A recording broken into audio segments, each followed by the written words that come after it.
छत्रपती संभाजीनगर जिल्ह्यातल्या काही भागात आज मुसळधार पाऊस झाला। गेवराई कुबेर गावात ढगफुटी सदृश पाऊस झाला।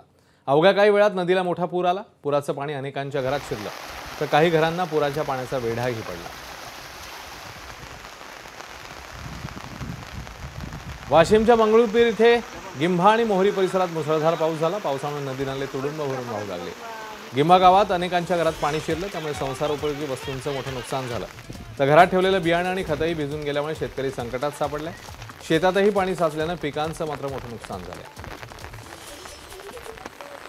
तिकडे बीड शहरातही मुसळधार पावसाने हजेरी लावली। 1.5 ते 2 तास मुसळधार पाऊस झाला। यामुळे मनकर्णिका नदीच्या पाणी पातळीत वाढ झाली। बीड पिंपळनेर रस्ता काही काळाकरता बंद झाला।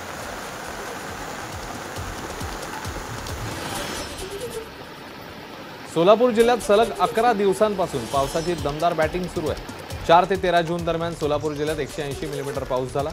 कालही अक्कलकोटमधील कुरनूर धरण क्षेत्रात तुफान पाऊस पाहायला मिळाला। पुढील 2 दिवस मुसळधार पावसाची शक्यता हवामान खात्याने वर्तवली आहे। सांगलीच्या आटपाडी तालुक्यात मुसळधार पाऊस झालाय। पावसामुळे नदी नाल्यांना पूर आला। आटपाडी तालुक्यातील मापटेमळा भागात पूरस्थिती निर्माण झाली। पुलावरून वाहणाऱ्या पाण्यातनं दुचाकी चालवणं एका वृद्धाच्या अंगलट आलं।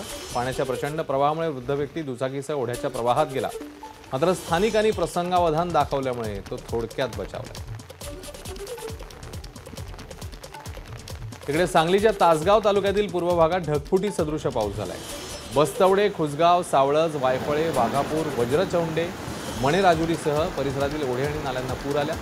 अनेक ठिकाणी रस्त्यावरून पाण्याचे लोट वाहत होते, त्यामुळे बस्तवडे, खुसगाव, सावळज, वायफळे, मणेराजुरी परिसरात अनेक ठिकाणी वाहतूक ठप्प झाली।